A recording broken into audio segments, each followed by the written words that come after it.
কি ভয়ঙ্কর একটি বিষয় আপনাদেরকে আমি একটি ভয়ঙ্কর বিষয় দেখাচ্ছি যে সড়কে একটি বোতলের কারণে, একটি পানির বোতলের কারণে মানুষের জীবন চলে যেতে পারে, তা আজকে আমি আপনাদের মাঝে তুলে ধরবো। তার আগে আপনাদের কাছে আমার একটি অনুরোধ থাকবে, আপনারা সবাই এই ভিডিওটা একটু বেশি বেশি শেয়ার করবেন।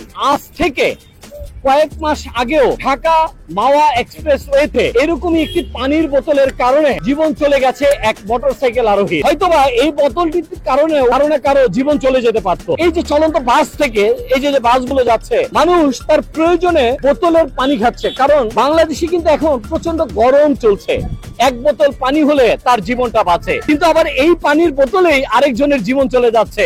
পানিটা খাওয়ার পর যখন এই যে ক্লোজলি দেখেন আপনারা, বোতলের মুখটা এইভাবে আটকিয়ে ফেলে দিচ্ছে মাটিতে। এটা কোথায় যাচ্ছে, কোথায় পড়ছে, কেউ তোয়াক্কা করছে না। এই যে দেখতে পাচ্ছেন, প্রতিটা গাড়ির মধ্যেই কারো না কারো কাছে এরকম পানির বোতল থাকবেই, এটাই স্বাভাবিক। এটা খাওয়ার পর যখন এটা মাটিতে ফেলে দিচ্ছে, তখনই কোনো মোটর সাইকেল যদি এটার উপরে আসে, আপনাদের কাছে প্রশ্ন রইলো, এটার উপর দিয়ে যদি কোনো চাকা চলে যায় তাহলে তার জীবন কি থাকবে? যেমন ভাবে চলে গেছে মাওয়া এক্সপ্রেসে এক তাজা গোলাপের। দর্শক, এটি একটি সচেতনমূলক ভিডিও, আপনারা সবাই এই ভিডিওটা একটু শেয়ার করে দিবেন, যাতে করে আমরা পানি খাওয়ার পর অন্তত এই বোতলের মুখটা এইভাবে খুলে এটার ভেতরে ঢুকিয়ে দেই। এটার ভেতরে ঢুকিয়ে রাস্তায় না ফেললে, রাস্তাটা তো আমাদেরই, তাই না? আমরা গাড়ির নিচে রাখতে পারি। ধরেন আপনি রাস্তায় ফেললেন, এখন যদি এটার উপর দিয়ে গাড়ি যায়, আগে যে দুর্ঘটনাটা ঘটতো এটার ভেতরে বাতাস থাকার কারণে, তো এখন আর এটা ফুলে থাকবে না, এটা চ্যাপ্টা হয়ে যাবে। এই যে দেখেন, এটা চ্যাপ্টা হয়ে যাবে, তাহলে দুর্ঘটনাটা আর ঘটবে না। আমার এই ভিডিওটা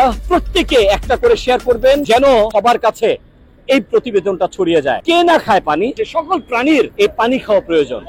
সবাই ভিডিওটা শেয়ার করবেন। আমি এই মুহূর্তে রাজধানী উত্তরা থেকে আমিন মামুন, NTV ইউরোপ।